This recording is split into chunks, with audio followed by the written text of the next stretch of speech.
నువ్వు శరీరానుసంగా జీవించిన వ్యక్తివైతే ఆ దేశం నిన్ను కక్కివేస్తుంది. ఆ దేశంలో ఉండడానికి అవకాశం లేదు.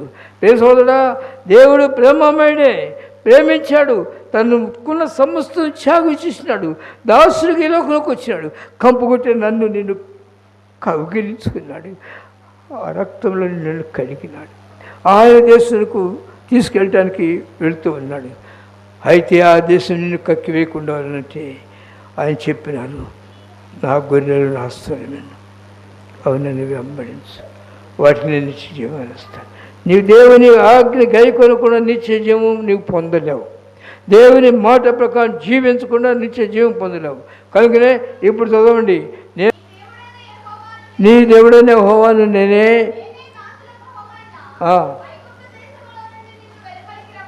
వెలుపలికి రప్పించితిని, నేను తప్ప వేరొక దేవుడు అంటే నిన్ను నీవు సంపూర్తిగా దేవునికి అప్పగించుకోవాల్సినది. నీకు వేరే దేవుడు ఉండకూడదు.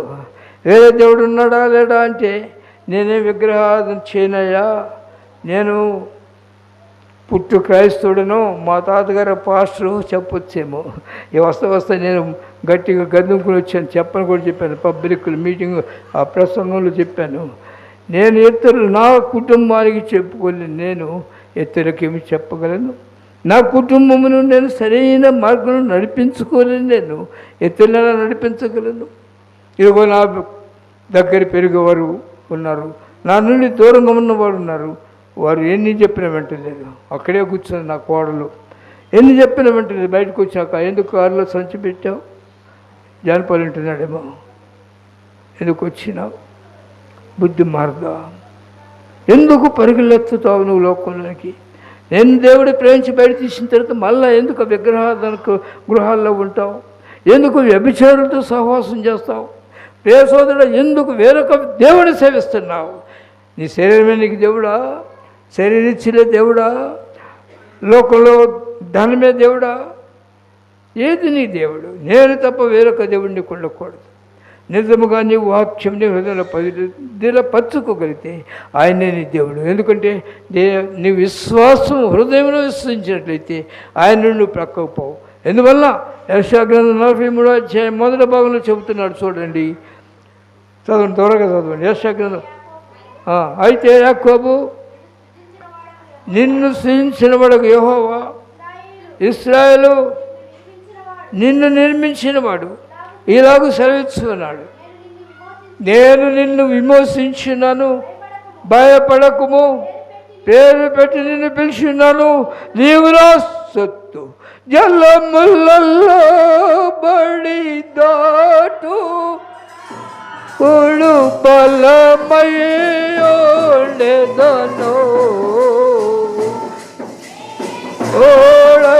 ఓడయ్యోడెదను, జలములలో బడి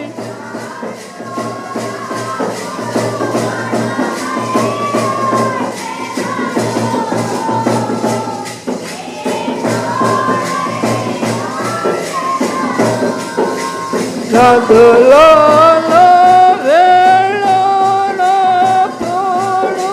నీపై భారము,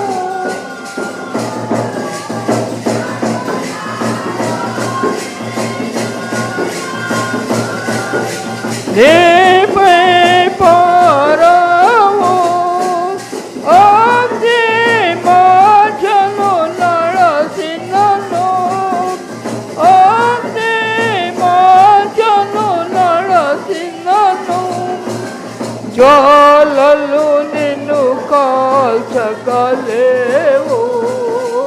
జ్వాలలు నిన్ను కాల్చగలేవు, సాచందం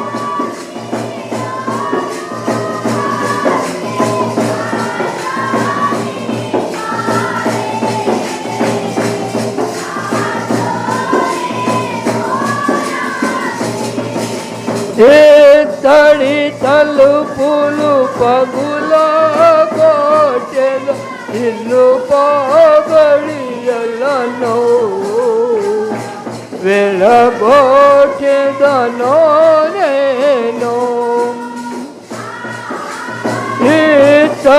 తలుపులు నిన్ను పాగడియలను వెలగొట్టెదను నేను రా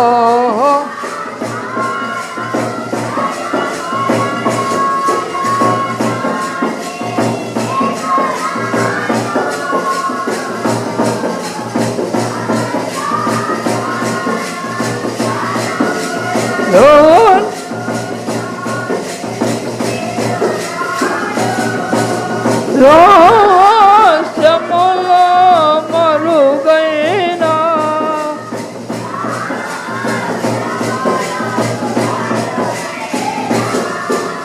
ధనములోనే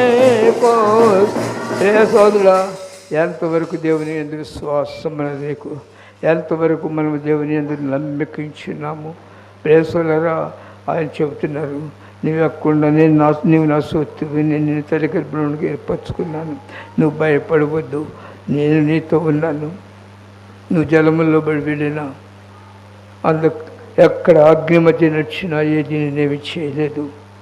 నీకు అవసరమైతే నీ కొరకు అంధకార స్థలములో ధనము సమకూర్చి పెట్టినాను, నీకు కావాల్సిన నేను ఇస్తాను, నా వైపు చూడు. ఆయన మాట వినందువల్ల ప్రత్యక్షంగా ఆయన దిగి వచ్చినాడు, ఈ లోకంలోకి దిగి వచ్చి అద్భుత కార్యములు చేసినాడు. 5 రొట్టెలు 2 చేపలు 5,000 మందికి పంచిపెట్టి 12 గంపలెత్తినాడు.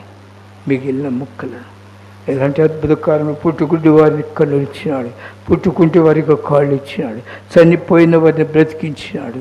సోదర, ఈ కార్యములు జరుగుతూ ఉంటే అనేకులు ఆశించి వారి దగ్గరికి వస్తున్నారు. కానీ లోకమును ప్రేమించిన వాడు, నేను చేయగలను, నేను పెద్ద జ్ఞానవంతుడు, నేను సంపాదించగలను, దేవుడు నాకు అవసరం, నా కుటుంబాన్ని పోషించుకోగలను, నేను ఆ బిడ్డల్ని పైకి తీసుకొచ్చుకోగలను, ఓ గర్వము హృదయంలో. అందుకనే దేవుడు దిగొచ్చి నీ ప్రక్కన నిలబడిన నీ హృదయం తలుపు దగ్గర తట్టుచున్నా నీకు అర్థం కాదు. ఎందుకంటే అంతకుముందే తలుపు మూసినావు, దేవుడినిలోకి రాకుండా తలుపు మూసేసినావు, కట్టిన పచ్చుకున్నావు. అందువల్ల నీకు ఆయన అర్థం కాదు. అయితే ఆయన విడిచిపెట్టాడు, ఆయన వచ్చే ధోనిలో ఉన్నాడు. నీ హృదయంలో అనేక సార్లు స్థానమిస్తుంది, నీ హృదయమును నలగదీసినాడు. నీకు అర్థమైతే కొన్నిసార్లు వాక్యం విన్నప్పుడు నీ హృదయము కదిలింపబడుతుంది, నిజమే నా జీవితం ఇది. కానీ వెంటనే నువ్వు లోబడి వెంటనే దేవుని పాసంలో కూర్చొని మోకరించు, అందువల్ల మళ్ళా కఠినమైపోతుంది. ఇంకా ఆ శిక్ష బండ కూడా లోబడలేవు. అయితే దేవుని కడుగు పెట్టి మాట్లాడుతూ ఉంటే సిమేని పేతురు దేవుని యేసు ప్రభు మాటలు వింటున్నాడు. నీ హృదయం అనే ధోనిలోనికి ప్రభు రావడానికి ఇష్టపడుతుండగా మొదట తలుపు తీయగలవా? ధోనిలోకి వచ్చేటప్పుడు యేసు ప్రభుని చేర్చుకోకపోతే ధోనిలోనికి ఆయన రాలేడు. అయితే ధోని దగ్గరికి వచ్చి ధోనిలోని కడుగు పెట్టినాయి, కొంచెం దొరుకుతాయి, ప్రక్కకు నట్టండి. వెంటనే ఆయన మాటని దరికి కొంచెం దూరంగా నడిపించిన అక్కడిని మాట్లాడుతుంటే వింటూ ఉన్నాడు. నిన్ను వెతుకుతూ వచ్చిన ప్రభు నీ అజ్ఞాసించి విడిపించి జ్ఞానవంతునిగా చేయుటకు, నీ పాపం నుంచి విడిపించి పవిత్ర పచ్చుడు కొరకు, నీ దరిద్రం నుంచి విడిపించి నీకు సంతోషం ఇవ్వటానికి నిన్ను వెతుకుతూ వచ్చారు ఆయన. అక్కడ వచ్చి మాట్లాడుతూ ఉంటే ఆ మాటలు విన్న తర్వాత తెలుసు ఆయనకి, ఆయన పైరూపమును లక్ష్యం చేసేవాడు కాదు. నువ్వు మంచిగా రావచ్చు, కానీ నీ పైరూపం ఆయనకు వస్తున్నది. నీ అంతరంగ హృదయం కావాలి. హృదయములను ఆంతర్యములను పరిశీలించు దేవుడు. సిమ్యోను దేవుని మాటలు విని కరిగిపోయినాడు, నలక కొట్టుకుంటూ హృదయంలో పశ్చాత్తాపడుతున్నాడు. ప్రేసోలరా, దేవుని మాటలు బండలను పగలగొట్టు సుత్తి. నీ హృదయమనే బండలు పగలగొట్టుకో. అనేక సార్లు దేవుడు నీతో మాట్లాడుతున్నాడు. ఎప్పుడు మాట్లాడాడు? సువార్త ద్వారా మాట్లాడట్లేదా? కార్యముల ద్వారా మాట్లాడట్లేదా? వ్యాధిగ్రస్తుడు పోయి దేవుడా దేవుడు అన్నప్పుడు నేను బాగు చేసిన విషయం మాట్లాడటం కాదా? అనేక సార్లు నిన్ను ఓదార్చి, నీ సహోదరులు వచ్చి నిన్ను ఓదార్చు, నీతో ఆ దేవుని మాటలు కాదా? ఆ మాటలకు హృదయము ఇవ్వగలవా? ఎంతకాలం నీ హృదయాన్ని పాడు చేసుకుంటావు? నీకు నీవు నశించిపోవు, నీతో పాటు అనేకులు పాడు చేస్తావు, నీ కుటుంబాన్ని పాడు చేసుకుంటుంటావు. అయితే సిమెను హృదయం ఇచ్చినాడు.